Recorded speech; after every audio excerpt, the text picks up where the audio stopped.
Thank you very much, Mr. President. Ladies and gentlemen, good evening. Assalamu alaikum. Lovely to see you all here tonight. We are having a very entertaining night, are we not, with some very interesting things being said from the other side of the house tonight.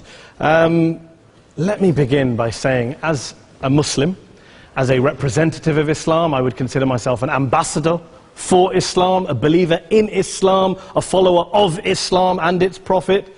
So, in that capacity, let me begin by apologizing to Anne-Marie for the Bali bombings. I apologize for the role of my religion and me and my people, for the killing of Theo van Gogh, for 7/7. Yes, that was all of us. That was Islam, that was Muslims, that was the Quran. I mean, astonishing claims to make in the very first speech tonight, on a day like today, where the Conservative Prime Minister of the United Kingdom is having to come out and point out that these kind of views are anathema. And I believe you're trying to stand for the Labour Party to become an MP in Brighton. If you do, and you make these comments, I'm guessing you'll have the whip withdrawn from you, but then again, UKIP's on the rise, they'll take you, the BNP, they might have something to say about your views. This is what Mehdi Hassan always does. By the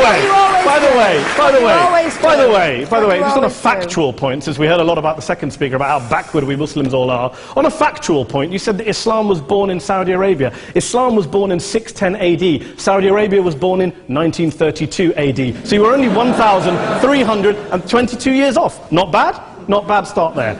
Talking of maths, by the way, a man named Al-Khawarizmi was one of the greatest mathematicians of all time, a Muslim, worked in the golden age of Islam. He's the guy who came up with not just algebra, but algorithms. Without algorithms, you wouldn't have laptops. Without laptops, Daniel Johnson tonight wouldn't have been able to print out his speech in which he came to berate us Muslims for holding back the advance and intellectual achievements of the West, which all happened without any contribution from anyone else other than the Judeo-Christian people of Europe. In fact, Daniel David Levering, the author of the Pulitzer Prize-winning historian and author of The Golden Crucible, points out that there would be no Renaissance, there would be no Reformation in Europe without the role played by Ibn Sina and Ibn Rushd and some of the great Muslim theologians, philosophers, scientists in bringing Greek texts to Europe. As for this being our university, I will leave that to the imagination as to who is our and who is there. I studied here too. An astonishing set of speeches so far making this case tonight. A mixture of just cherry-picked quotes, facts and figures, self-serving, selective, a farrago of distortions, misrepresentations, misinterpretations, misquotations. Daniel talked about my article in the New Statesman, which got me a lot of flack, where I talked about the anti-Semitism that is prevalent in some parts of the Muslim community, which indeed it is. Of course, I didn't say in that piece that it was caused by the religion of Islam. In fact, modern anti-Semitism in the Middle East was imported from, finish the sentence, Judeo-Christian Europe, where I believe some certainly bad things happened to the Jewish people. In fact, Tom Friedman, Jewish-American columnist in the New York Times, told me in this very chamber last week that he believed, had Muslims been running Europe in the 1940s, 6 million extra Jews would still be alive today. So I'm not going to take lessons in anti-Semitism from someone who's here to defend the Judeo-Christian values of a continent that murdered 6 million Jews. Moving swiftly on. Yes. Absolutely. Well, I'm about to make that point. No, I'm about to make that point. You're right. I agree with you. I agree with you 110%. That is my point. I don't think Europe is evil or bad. I'm a very proud European. I don't want to judge Europe on that basis, but if we're going to play this gutter game where we pull out the Bali bombing and we pull out examples of anti-Semitism in the Islamic community, then of course I'm going to come back and say, well, hold on. I mean, look, let's be very clear. Daniel here was a last-minute replacement for Douglas Murray, who had to pull out. And Douglas and I have a well-documented differences, but to be fair to Douglas, as to be fair to Anne-Marie and to Peter, atheists.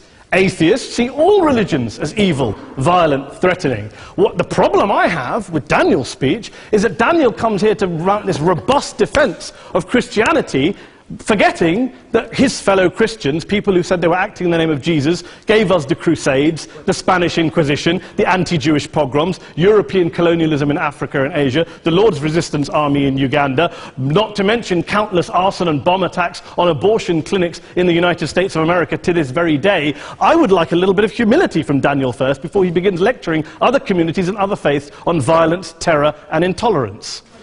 But, no thank you. Some water. But I would say this, to address the gentleman's very valid point here, I'm not going to play that game. I don't actually believe that Christianity is a religion of violence and hate because of what the LRA does in Uganda or what Crusaders did to Jews and Muslims in Jerusalem when they took back the city in the 12th or 13th or whatever century it was. I believe that Christianity, like Islam, like pretty much every mainstream religion, is based on love and compassion and faith. I do follow a religion in which 113 out of the 114 chapters of the Quran begins by introducing the God of Islam as a God of mercy and compassion. I would not have it any other way. I don't follow a religion which introduces my God to me as a God of war, as some kind of Greek God of wrath, as a God of hate and injustice. Not at all. As Adam pointed out, you go through the Quran and you see the mercy and the love and the justice. And yes, you have verses that refer to warfare and violence. Of course it does. This is not a motion about pacifism. I'm not here to argue that Islam is a pacifistic faith. It is not. Islam allows military action, violence in certain limited contexts. And yes, a minority of Muslims do take it out of that context. But is it religious? Well, we talked about Woolwich. Daniel and Anne-Marie have suggested that it's definitely religion that's behind all of this. Well, actually, what I find so amusing tonight is we're having a debate about Islam. And the opposition tonight have come forward. We have a graduate in law, a graduate in modern history, a graduate in chemistry. And, you know, I admire all of their intellects and their abilities, but we don't have anyone who's actually an expert on Islam, a scholar of Islam, a historian of Islam, a speaker of Arabic, even a terrorism expert or a security expert or a pollster, let alone to talk about what Muslims believe or think. Instead, we have people coming here, putting forward these views, putting forward these sweeping opinions. Listen to Professor Robert Pape of the University of Chicago, one of America's leading terrorism experts, who, unlike our esteemed opposition tonight, studied every single case of suicide terrorism between 1980 and 2005, 315 cases in total. And he concluded, and I quote, "There is little connection between suicide terrorism and Islamic fundamentalism or any of the world's religions. Rather, what nearly all suicide terrorist attacks have in common is a specific secular and strategic goal to compel modern democracies to withdraw military forces from territory that the terrorists consider to be their homeland." And the irony is, when we talk about terrorism, the irony is that the opposition and the Muslim terrorists, the Al-Qaeda types, actually have one thing in common. Because they both believe that Islam is a warlike, violent religion. They both agree on that. They have everything in common. Osama bin Laden would be nodding along to everything he's heard tonight from the opposition side. He agrees with them. The problem is that mainstream Muslims don't. The majority of Muslims around the world don't.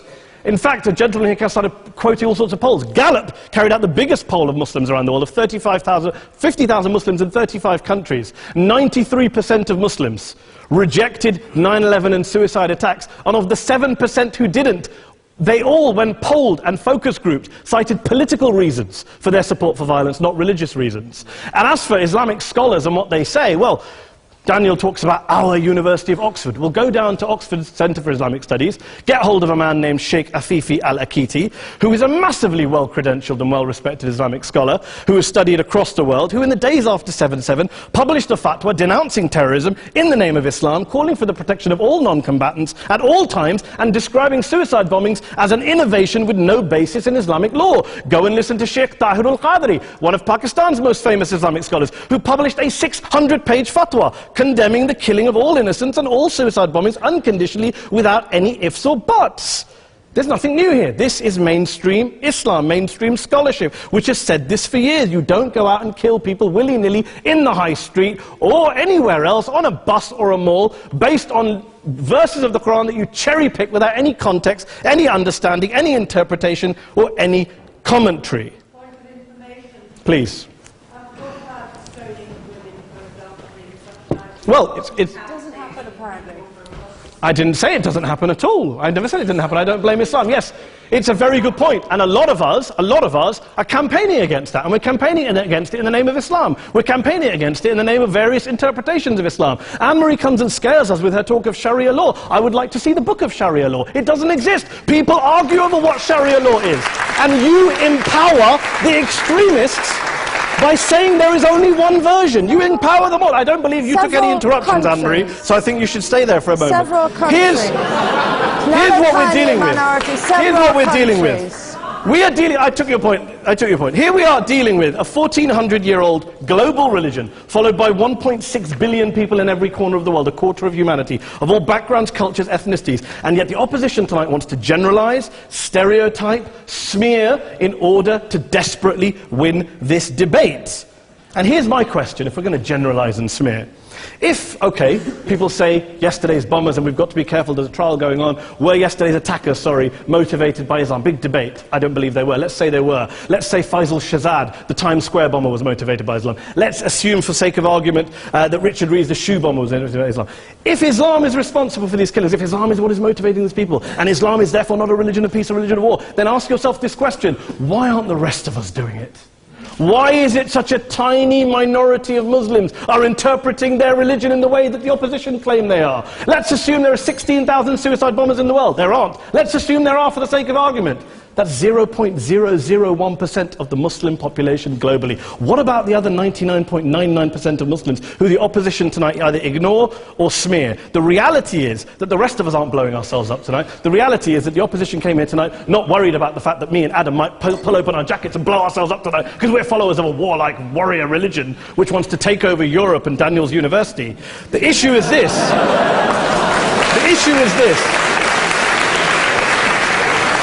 Unless the opposition can tell us tonight, and Peter Atkins is here, one of our great atheist intellectuals, can tell us tonight, can answer this question tonight: why don't the vast majority of Muslims around the world behave as violently and aggressively as a tiny minority of politically motivated extremists? Then they might as well give up and stop pretending they have anything relevant to say about Islam or Muslims as a whole. Ladies and gentlemen, let me just say this to you. Think about what the opposite of this motion is.